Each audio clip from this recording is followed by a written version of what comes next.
Hello friends, welcome to flourish learning. शिक्षण आणि माणूस समृद्ध होतो. चला तर मग आज आपण इयत्ता 9वीचा गणित भाग 1 मधील पाठ दुसरा वास्तव संख्या शिकूयात, समजून घेऊयात आणि समृद्ध होऊयात. आज आपण या पाठातील सराव संच 2.2 सोडवणार आहोत. तर सराव संच 2.2 मधील प्रश्न पहिला, 4 वर्गमुळात 2 ही संख्या अपरिमेय आहे हे सिद्ध करा. तर इथे पहा, 4 वर्गमुळात 2 ही परिमेय संख्या आहे असे आपण ते मानणार आहोत. तर आपल्याला काय करायचं आहे, 4 वर्गमुळात 2 ही संख्या अपरिमेय आहे हे सिद्ध करायचं आहे. पण त्याच्या आधी आपण ते काय करणार आहोत, 4 वर्गमुळात 2 ही परिमेय संख्या आहे असे आपण ते मानू. म्हणून काय होईल, 4 वर्गमुळात 2 बरोबर काय होईल, a/b असं आपण लिहू शकतोय.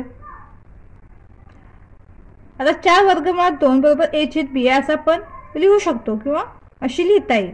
तर ज्यामध्ये a आणि b या काय आहेत, पूर्णांक संख्या आहेत. तर a व b या पूर्णांक संख्या असतील आणि b हा शून्य नसेल, b is not equal to 0 म्हणजेच काय, b हा शून्य नसेल. म्हणून काय होईल आता, तर 4 वर्गमुळात 2 बरोबर काय होईल, a/b. आता काय होईल, वर्गमुळात 2 आहे तसे राहील बरोबर काय होईल, आता 4 इकडे गुणिले तिकडे भागिले होईल म्हणजे काय होईल, 4b होईल. काय होईल, वर्गमुळात 2 बरोबर a/4b. याला आपण काय करूया, समीकरण नंबर 1 मानूयात. तर आता इथे पहा, a व b पूर्णांक संख्या आहेत म्हणून काय होईल, a/4b ही परिमेय संख्या आहे. आता a b पूर्णांक संख्या असल्यामुळे a/4b ही काय आहे, परिमेय संख्या आहे. आता ह्या उदाहरणाची जे समीकरण 1 जे आपण ते लिहिलेलं आहे, तर त्याची जी डावी बाजू आहे ती काय आहे, तर अपरिमेय संख्या आहे आणि जी उजवी बाजू आहे ती काय आहे, परिमेय संख्या आहे. a/4b ही परिमेय संख्या आहे आणि वर्गमुळात 2 ही काय, अपरिमेय संख्या आहे. तर आपल्या हाताची जी उजवी बाजू आहे ती उदाहरणाची उजवी बाजू आणि आपल्या हाताची जी डावी बाजू आहे ती उदाहरणाची डावी बाजू. यावरून तुम्ही डावी आणि उजवी बाजू समजून घेऊ शकताय. तर एक आपल्याला परिमेय संख्या मिळालेली आहे आणि एक अपरिमेय संख्या मिळालेली आहे.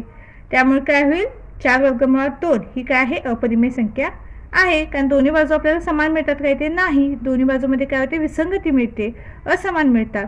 म्हणून काय आहे, 4 वर्गमुळात 2 ही अपरिमेय संख्या आहे. हे आपण ते लिहून पाहूयात. आता तर आपण ते काय लिहिले पहा, तर समीकरण 1 ची डावी बाजू ही काय आहे, अपरिमेय संख्या आहे आणि उजवी बाजू परिमेय संख्या आहे. ही उजवी बाजू काय, परिमेय संख्या आहे. म्हणजे अशी विसंगती मिळते. विसंगती म्हणजे काय, असमानता, दोन्हीकडे काय समान नाही आहे. तर ही एक अपरिमेय संख्या आहे, ही परिमेय संख्या आहे. ही अशी विसंगती मिळते म्हणून काय, 4 वर्गमुळात 2 ही अपरिमेय संख्या आहे. अशा पद्धतीने आपण हे सिद्ध केलेलं आहे. यानंतर दुसरं उदाहरण आहे, 3 अधिक वर्गमुळात 5 ही संख्या अपरिमेय संख्या आहे हे सिद्ध करा. तर याप्रमाणे ह्या उदाहरणाप्रमाणे उदाहरण आपल्याला काय करायचं आहे, सिद्ध करायचं आहे. तर 3 अधिक वर्गमुळात 5 ही परिमेय संख्या आहे असे मानू. म्हणून काय होईल, तर 3 अधिक वर्गमुळात 5 बरोबर काय होईल, a/b. हे असं आपण लिहू शकतोय. तर आपण 3 अधिक वर्गमुळात 5 बरोबर a/b अशी ते लिहिली आहे, ज्यामध्ये a व b या पूर्णांक संख्या असतील आणि b हा शून्य नाही. म्हणून काय होईल आता इथे, तर 3 अधिक वर्गमुळात 5 बरोबर a/b बरोबर काय होईल, हे वर्गमुळात 5 आहे तसे राहील बरोबर. हे 3 आता इकडे काय आहे, अधिक आहे, तिकडे जाऊन काय होईल, वजा होईल. म्हणजेच काय होईल, a/b वजा 3. याला आपण समीकरण नंबर 1 मानूयात. a व b या पूर्णांक संख्या आहेत म्हणून a/b वजा 3 ही परिमेय संख्या आहे. समीकरण 1 ची जी डावी बाजू आहे ती काय आहे, अपरिमेय संख्या आहे आणि उजवी बाजू काय आहे, परिमेय संख्या आहे. अशी विसंगती आपल्याला ते मिळते. म्हणून 3 अधिक वर्गमुळात 5 ही अपरिमेय संख्या आहे. तर इथे आपले हे उदाहरण सिद्ध झालेलं आहे. यानंतर चौथं उदाहरण आहे, खाली दिलेल्या संख्यांच्या दरम्यानच्या कोणत्याही 3 परिमेय संख्या लिहा. तर आपल्याला जी इथे 4 उदाहरण दिलेली आहे त्यामध्ये संख्या दिलेल्या आहेत, त्यांच्या दरम्यानच्या कोणत्याही 3 परिमेय संख्या आपल्याला लिहायच्या आहेत. तर पहिलं उदाहरण काय आहे, 0.3 आणि ऋण 0.5. तर यामधील आपल्याला 3 परिमेय संख्या लिहायच्या आहेत. तर आता 0.3 आणि ऋण 0.5 मधील 3 परिमेय संख्या आपण सहजपणे लिहू शकतो. तर आता तुम्हाला इथे ऋणचिन्ह आणि ते धनचिन्ह असल्यामुळे ते कन्फ्यूज व्हायची काही गरज नाही. तर आपली संख्या रेषा तुम्हाला माहिती आहे, संख्या रेषेच्या उजवीकडे धनसंख्या असतात आणि डावीकडे ऋण संख्या असतात. तर आपण ऋण संख्येपासून सुरुवात करूयात. आता ऋण 5च्या म्हणजे आतील 0.3 आणि ऋण 0.5 यांच्या मधील आपल्याला संख्या लिहायची आहेत, म्हणून आपण कुठून सुरुवात करूयात, ऋण 0.4.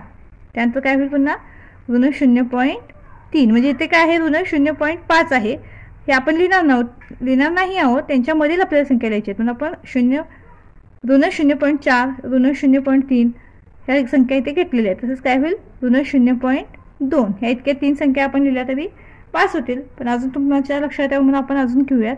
पुन्हा काय होईल 0.1 होईल, पुन्हा 0.2 होईल.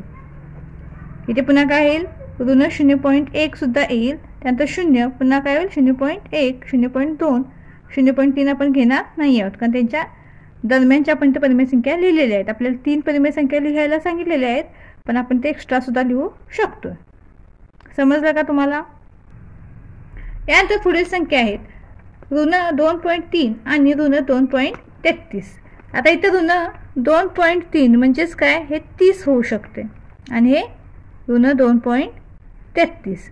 तर आता आपण 30 आणि 33 मध्ये जर संख्या शोधल्या तर ऋण 2.31 आणि ऋण 2.32 या 2 संख्या मिळणार. तर आपल्याला काय करायचं आहे, 3 परिमेय संख्या लिहायची आहेत. आपण ते काय करूयात, अजून एक 0 घेऊयात. इकडे एक 0 घेतल्यानंतर आपल्याला इकडे सुद्धा एक 0 घ्यावा लागेल. आता काय करूयात, आपण यांच्या दरम्यानच्या संख्या आपण तर लिहू शकतोय. तर ऋण 2.300 आणि ऋण 2.330 यामध्ये आपल्याला कमीत कमी 29 संख्या तरी मिळतात, पण आपल्याला त्या 3 संख्या लिहायच्या आहेत. आता आपण कोणत्या कोणत्या संख्या इथे लिहूयात, तर ऋण 2.301, यानंतर ऋण 2.302, यानंतर ऋण 2.303. याच पद्धतीने आपण काय लिहू शकतो, ऋण 2.309, ऋण 2.315, ऋण 2.328 ही सुद्धा आपण त्या संख्या लिहू शकतो.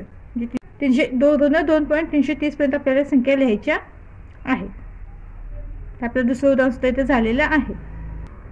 पुढील संख्या काय तर 5.2 आणि 5.3. आता इथे सुद्धा काय होईल, तर आपण ते 0 देऊयात. 5.2च्या पुढे एक 0 देऊयात आणि 5.3च्या पुढे सुद्धा आपण त्याचे 0 देऊयात, म्हणजेच काय मिळेल 5.20 आणि 5.30. आता यामध्ये सुद्धा आपल्याला संख्या मिळतात. तर आता त्याकरता आपण त्या संख्या लिहून घेऊयात. म्हणजे इथं काय होईल 5.21 5.22 5.23 5.24 असं 5.29 पर्यंत आपण तर लिहू शकतोय. यानंतर पुढील संख्या काय आहेत, ऋण 4.5 आणि ऋण 4.6. आता इथे सुद्धा आपण तसंच करणार आहोत. काय करणार, ऋण 4.5च्या समोर एक 0 घेणार आणि ऋण 4.6च्या समोर सुद्धा आपण ते 0 लिहिणार. म्हणजेच काय मिळेल आपल्याला, ऋण 4.50 आणि ऋण 4.7. आता यातील आपण संख्या सहज लिहू शकतो. ऋण 4.51 ऋण 4.52 ऋण 4.53 ऋण 4.58 या पद्धतीने आपल्याला संख्या मिळतील. तर या पद्धतीने आपला इथे सराव संच पूर्ण झालेला आहे. व्हिडिओ आवडल्यास चॅनलला लाईक शेअर सबस्क्राईब नक्की करा आणि हो कमेंट सुद्धा नक्की करा. धन्यवाद.